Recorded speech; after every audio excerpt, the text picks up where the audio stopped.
El desafío, de Mario Vargas Llosa. Estábamos bebiendo cerveza como todos los sábados cuando en la puerta del Río Bar apareció Leónidas. De inmediato notamos en su cara que ocurría algo. ¿Qué pasa?, preguntó León. Leónidas arrastró una silla y se sentó junto a nosotros. Me muero de sed. Le serví un vaso hasta el borde y la espuma rebalsó sobre la mesa. Leónidas sopló lentamente y se quedó mirando, pensativo, cómo estallaban las burbujas. Luego bebió de un trago hasta la última gota. Justo va a pelear esta noche, dijo con una voz rara. Quedamos callados un momento. León bebió. Briceño encendió un cigarrillo. Me encargó que les avisara, agregó Leónidas. ¿Quiere que vayan? Finalmente, Briceño preguntó, ¿cómo fue? Se encontraron esta tarde en Catacaos. Leónidas limpió su frente con la mano y fustigó al aire. Unas gotas de sudor resbalaron de sus dedos al suelo. Ya se imaginan lo demás. Bueno, dijo León, si tenía que pelear, mejor que sea así, con todas las de la ley. No hay que alterarse tampoco. Justo sabe lo que hace. Sí, repitió Leónidas con aire ido. Tal vez es mejor que sea así. Las botellas habían quedado vacías. Corría brisa y unos momentos antes habíamos dejado de escuchar a la banda del cuartel Grau que tocaba en la plaza. El puente estaba cubierto por la gente que regresaba de la retreta y las parejas que habían buscado la penumbra del malecón comenzaban también a abandonar sus escondites. Por la puerta del Río Bar pasaba mucha gente. Algunos entraban. Pronto la terraza estuvo llena de hombres y mujeres que hablaban en voz alta y reían. Son casi las 9, dijo León. Mejor nos vamos. Salimos. Bueno, muchachos, dijo Leónidas, gracias por la cerveza. Va a ser en la balsa, ¿no?, preguntó Briceño. Sí, a las 11. Justo los esperará a las 10:30 aquí mismo. El viejo hizo un gesto de despedida y se alejó por la avenida Castilla. Vivía a las afueras, al comienzo del Arenal, en un rancho solitario que parecía custodiar la ciudad. Caminamos hacia la plaza. Estaba casi desierta. Junto al hotel de turistas, unos jóvenes discutían a gritos. Al pasar por su lado, descubrimos en medio de ellos a una muchacha que escuchaba sonriendo. Era bonita y parecía divertirse. El cojo lo va a matar, dijo de pronto Briceño. Cállate, dijo León. Nos separamos en la esquina de la iglesia. Caminé rápidamente hasta mi casa. No había nadie. Me puse un overol y 2 chompas y oculté la navaja en el bolsillo trasero del pantalón, envuelta en el pañuelo. Cuando salía, encontré a mi mujer que llegaba. ¿Otra vez a la calle?, dijo ella. Sí, tengo que arreglar un asunto. El chico estaba dormido en sus brazos y tuve la impresión que se había muerto. Tienes que levantarte temprano, insistió ella. ¿Te has olvidado que trabajas los domingos? No te preocupes, dije. Regreso en unos minutos. Caminé de vuelta hacia el Río Bar y me senté al mostrador. Pedí una cerveza y un sándwich que no terminé. Había perdido el apetito. Alguien me tocó el hombro. Era Moisés, el dueño del local. ¿Es cierto lo de la pelea? Sí, va a ser en la balsa. Mejor te callas. No necesito que me adviertas, dijo. Lo supe hace rato. Lo siento por justo. Pero en realidad se lo ha estado buscando hace tiempo. Y el cojo no tiene mucha paciencia, ya sabemos. El cojo es un asco de hombre. Era tu amigo antes, comenzó a decir Moisés, pero se contuvo. Alguien llamó desde la terraza y se alejó, pero a los pocos minutos estaba de nuevo a mi lado. ¿Quieres que yo vaya?, me preguntó. No, con nosotros basta, gracias. Bueno, avísame si puedo ayudar en algo. Justo es también mi amigo. Tomó un trago de mi cerveza sin pedirme permiso. Anoche estuvo aquí el cojo con su grupo. No hacía sino hablar de Justo y juraba que lo iba a hacer añicos. Estuve rezando porque no se les ocurriera a ustedes darse una vuelta por acá. Hubiera querido verlo al cojo, dije. Cuando está furioso su cara es muy chistosa. Moisés se rió. Anoche parecía el diablo y es tan feo este tipo. Uno no puede mirarlo mucho sin sentir náuseas. Acabé la cerveza y salí a caminar por el malecón, pero regresé pronto. Desde la puerta del Río Bar vi a Justo, solo, sentado en la terraza. Tenía unas zapatillas de jeve y una chompa descolorida que le subía por el cuello hasta las orejas. Visto de perfil, contra la oscuridad de afuera, parecía un niño, una mujer. De ese lado, sus facciones eran delicadas, dulces. Al escuchar mis pasos se volvió, descubriendo a mis ojos la mancha morada que hería la otra mitad de su rostro, desde la comisura de los labios hasta la frente. Algunos decían que había sido un golpe recibido de chico en una pelea, pero Leónidas aseguraba que había nacido en el día de la inundación y que esa mancha era el susto de la madre al ver avanzar el agua hasta la misma puerta de su casa. «Acabo de llegar», dijo. «¿Qué es de los otros?» «Ya vienen, deben estar en camino». Justo me miró de frente. Parecía que iba a sonreír, pero se puso muy serio y volvió la cabeza. «¿Cómo fue lo de esta tarde?» Encogió los hombros e hizo un ademán vago. «Nos encontramos en el carro hundido. Yo que entraba a tomar un trago y me topo cara a cara con el cojo y su gente, ¿te das cuenta? Si no pasa el cura, ahí mismo me degüellan. Se me echaron encima como perros rabiosos. Nos separó el cura». «¿Eres muy hombre?», gritó el cojo. «Más que tú», gritó Justo. «Quietos, bestias», decía el cura. «¿En la balsa esta noche entonces?», gritó el cojo. «Bueno», dijo Justo, eso fue todo. La gente que estaba en el río Bar había disminuido. Quedaban algunas personas en el mostrador, pero en la terraza solo estábamos nosotros. «He traído esto», dije alcanzándole el pañuelo. Justo abrió la navaja y la midió. La hoja tenía exactamente la dimensión de su mano, de la muñeca a las uñas. Luego sacó otra navaja de su bolsillo y comparó. «Son iguales», dijo, «me quedaré con la mía nomás». Pidió una cerveza y bebimos sin hablar, fumando. «No tengo hora», dijo Justo, «pero deben ser más de las 10. Vamos a alcanzarlos». A la altura del puente nos encontramos con Briceño y León. Saludaron a Justo, le estrecharon la mano. «Hermanito», dijo León, «usted lo va a hacer trizas». «De eso ni hablar», dijo Briceño, «el cojo no tiene nada que hacer contigo». Los dos tenían la misma ropa que antes y parecían haberse puesto de acuerdo para mostrar delante de Justo seguridad e incluso cierta alegría. «Bajemos por aquí», dijo León, «es más corto». «No», dijo Justo, «demos la vuelta. No tengo ganas de quebrarme una pierna ahora». Era extraño ese temor, porque siempre habíamos bajado el cauce del río descolgándonos por el tejido de hierros que sostiene el puente.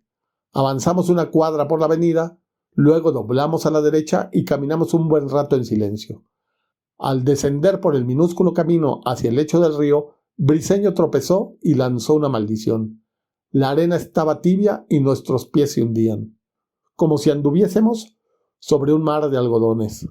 León miró detenidamente el cielo. «Hay muchas nubes», dijo. «La luna no va a servir de mucho esta noche». «Haremos fogatas», dijo Justo. «¿Estás loco?», dije.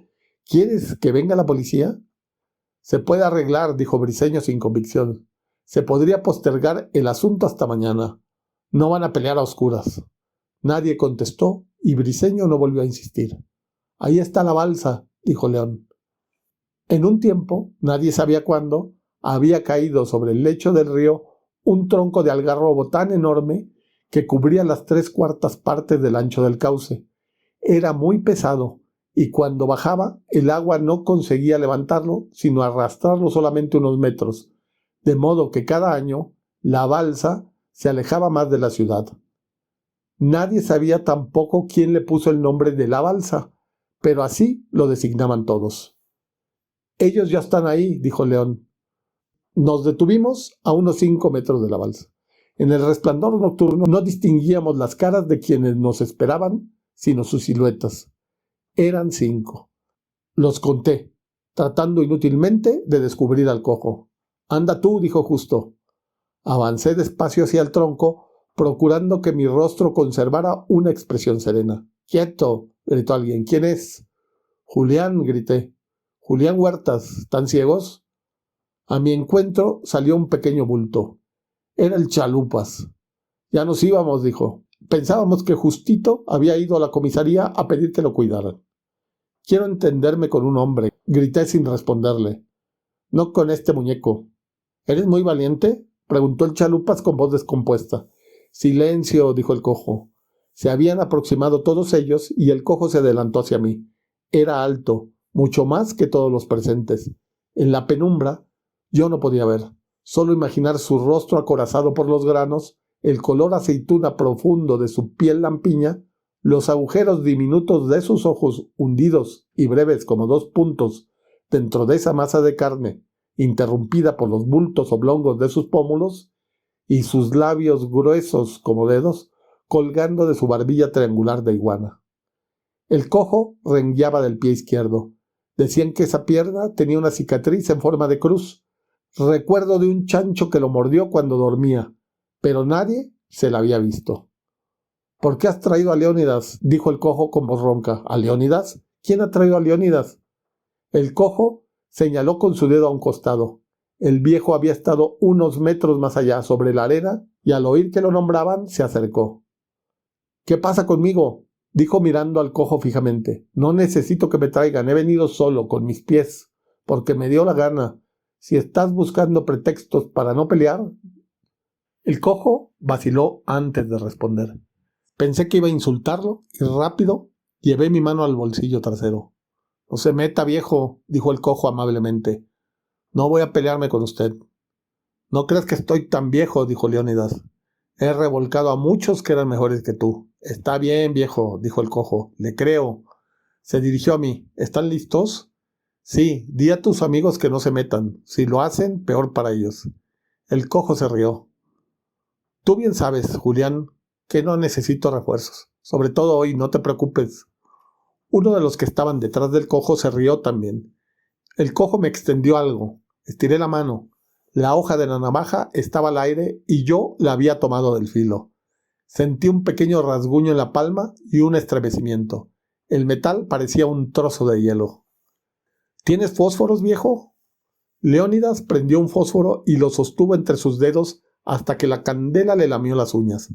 A la frágil luz de la llama examiné minuciosamente la navaja. La medí a lo ancho y a lo largo. Comprobé su filo y su peso. Está bien, dije. Chunga caminó entre Leónidas y yo.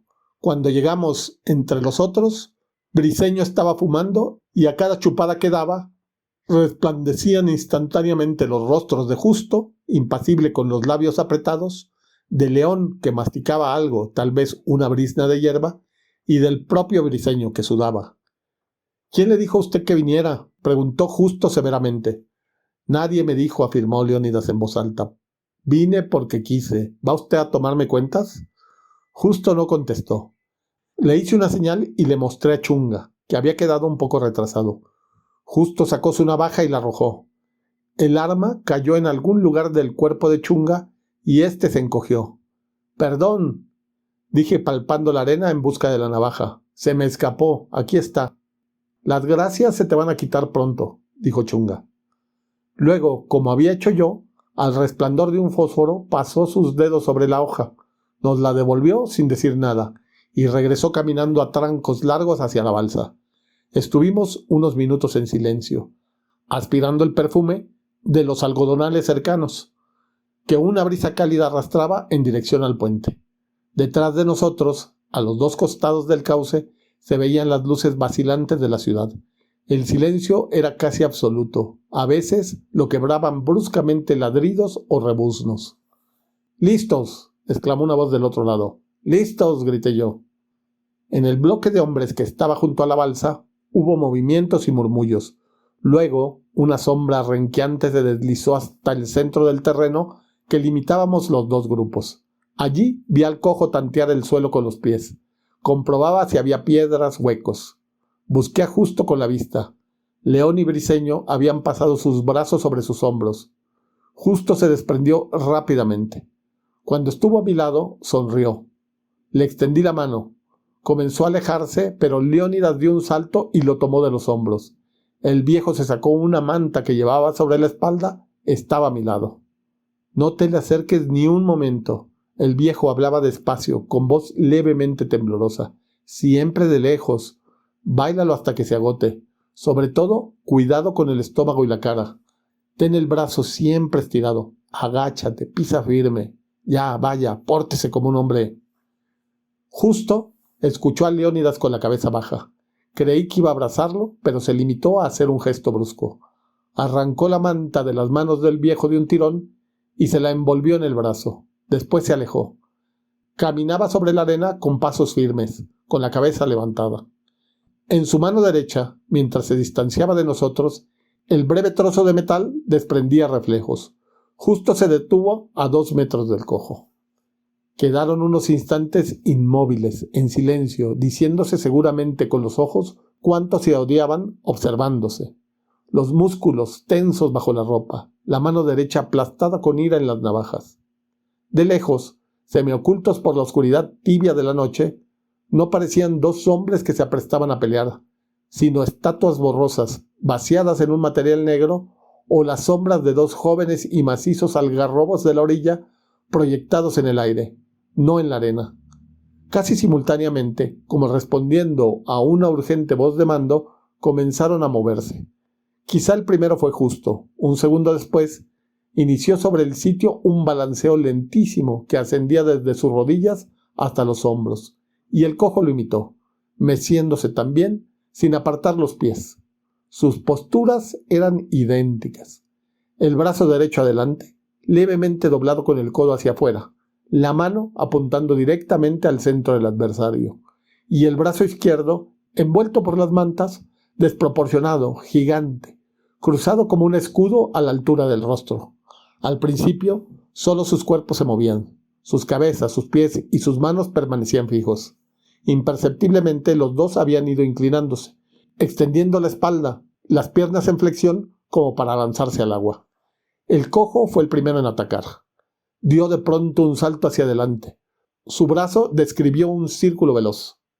El trazo en el vacío del arma, que rozó a Justo sin herirlo, estaba aún inconcluso cuando éste, que era rápido, comenzaba a girar. Sin abrir la guardia, tejía un cerco en torno del otro, deslizándose suavemente sobre la arena a un ritmo cada vez más intenso. El cojo giraba sobre el sitio, se había encogido más, y en tanto daba vueltas sobre sí mismo, siguiendo la dirección de su adversario, lo perseguía con una mirada todo el tiempo, como hipnotizado. De improviso, Justo se plantó.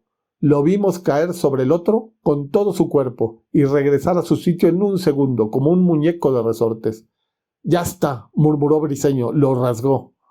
«En el hombro», dijo Leónidas, pero apenas. Sin haber dado un grito, firme en su posición, el cojo continuaba su danza, mientras que Justo ya no se limitaba a avanzar en redondo.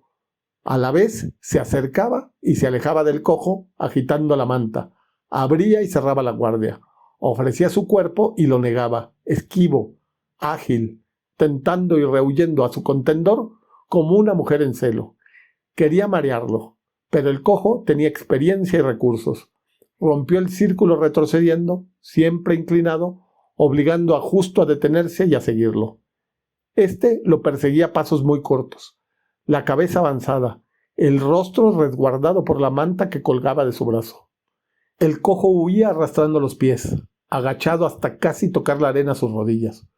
Justo estiró 2 veces el brazo, y las 2 halló solo el vacío. «No te acerques tanto», dijo Leónidas junto a mí, en voz tan baja que solo yo podía oírlo. En el momento que el bulto, la sombra deforme y ancha, que se había empequeñecido, replegándose sobre sí mismo como una oruga, recobraba brutalmente su estatura normal, y al crecer y arrojarse, nos quitaba de la vista Justo. 1, 2, tal vez 3 segundos estuvimos sin aliento, viendo la figura desmesurada de los combatientes abrazados, y escuchamos un ruido breve, el primero que oíamos durante el combate, parecido a un eructo. Un instante después, surgió a un costado de la sombra gigantesca otra más delgada y esbelta, que de 2 saltos volvió a levantar una muralla invisible entre los luchadores. Esta vez comenzó a girar el cojo. Movía su pie derecho y arrastraba el izquierdo. Yo me esforzaba en vano para que mis ojos atravesaran la penumbra y leyeran sobre la piel de Justo lo que había ocurrido en esos 3 segundos, cuando los adversarios, tan juntos como 2 amantes, formaban un solo cuerpo. «Sal de ahí», dijo Leónidas muy despacio. «¿Por qué demonios peleas tan cerca?»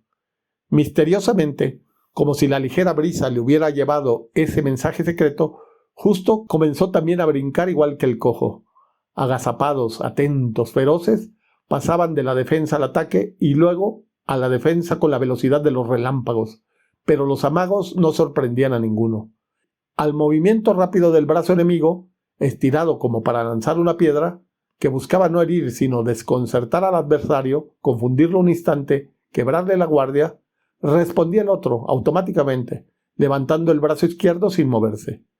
Yo no podía ver las caras, pero cerraba los ojos y las veía, mejor que si estuviera en medio de ellos. El cojo, transpirando, la boca cerrada, sus ojillos de cerdo incendiados, llameantes tras los párpados, su piel palpitante, las aletas de su nariz chata y del ancho de su boca agitadas con un temblor inverosímil, y justo con su máscara habitual de desprecio, acentuada por la cólera y sus labios húmedos de exasperación y fatiga. Abrí los ojos a tiempo para ver a Justo abalanzarse alocado, ciegamente sobre el otro, dándole todas las ventajas, ofreciendo su rostro, descubriendo abruptamente su cuerpo. La ira y la impaciencia elevaron su cuerpo. Lo mantuvieron extrañamente en el aire, recortado contra el cielo. Lo estrellaron sobre su presa con violencia. La salvaje explosión debió sorprender al cojo que, por un tiempo brevísimo, quedó indeciso, y cuando se inclinó alargando su brazo como una flecha, ocultando a nuestra vista la brillante hoja que perseguimos alucinados, supimos que el gesto de locura de Justo no había sido inútil del todo. Con el choque, la noche que nos envolvía se pobló de rugidos desgarradores y profundos que brotaban como chispas de los combatientes. No supimos entonces, no sabremos ya cuánto tiempo estuvieron abrazados en ese poliedro convulsivo, pero, aunque sin distinguir quién era quién, sin saber de qué brazo partían esos golpes, qué garganta profería esos rugidos que se sucedían como ecos, vimos muchas veces en el aire, temblando hacia el cielo o en medio de la sombra, abajo, a los costados, las hojas desnudas de las navajas veloces, iluminadas, ocultarse y aparecer, hundirse o vibrar en la noche, como un espectáculo de magia. Debimos estar anhelantes y ávidos, sin respirar, los ojos dilatados, murmurando tal vez palabras incomprensibles, hasta que la pirámide humana se dividió, cortada en el centro de golpe por una cuchillada invisible. Los dos salieron despedidos, como imantados por la espalda, en el mismo momento, con la misma violencia. Quedaron a 1 metro de distancia, acesantes. «Hay que pararlos», dijo la voz de León, «ya basta». Pero antes que intentáramos movernos, el cojo había abandonado su emplazamiento como un bólido. Justo no esquivó la embestida y ambos rodaron por el suelo. Se retorcían sobre la arena, revolviéndose uno sobre otro, hendiendo el aire a tajos y resuellos sordos. Esta vez la lucha fue breve. Pronto estuvieron quietos, tendidos en el lecho del río, como durmiendo. Me aprestaba a correr hacia ellos cuando, quizá adivinando mi intención, alguien se incorporó de golpe y se mantuvo de pie junto al caído, cimbrándose peor que un borracho. Era el cojo. En el forcejeo habían perdido hasta las mantas, que reposaban un poco más allá, semejando una piedra de muchos vértices. «Vamos», dijo León. Pero esta vez también ocurrió algo que nos mantuvo inmóviles. Justo se incorporaba, difícilmente, apoyando todo su cuerpo sobre el brazo derecho y cubriendo la cabeza con la mano libre, como si quisiera apartar de sus ojos una visión horrible. Cuando estuvo de pie, el cojo retrocedió unos pasos. Justo se tambaleaba.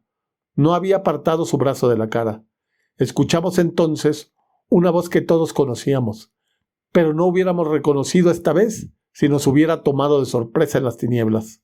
«Julián», gritó el cojo, «dile que se rinda». Me volví a mirar a Leónidas, pero encontré atravesado el rostro de León. Observaba la escena con expresión atroz.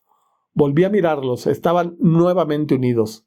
Asusado por las palabras del cojo, Justo, sin duda, apartó su brazo del rostro en el segundo que yo descuidaba la pelea, y debió arrojarse sobre el enemigo, extrayendo las últimas fuerzas desde su amargura de vencido.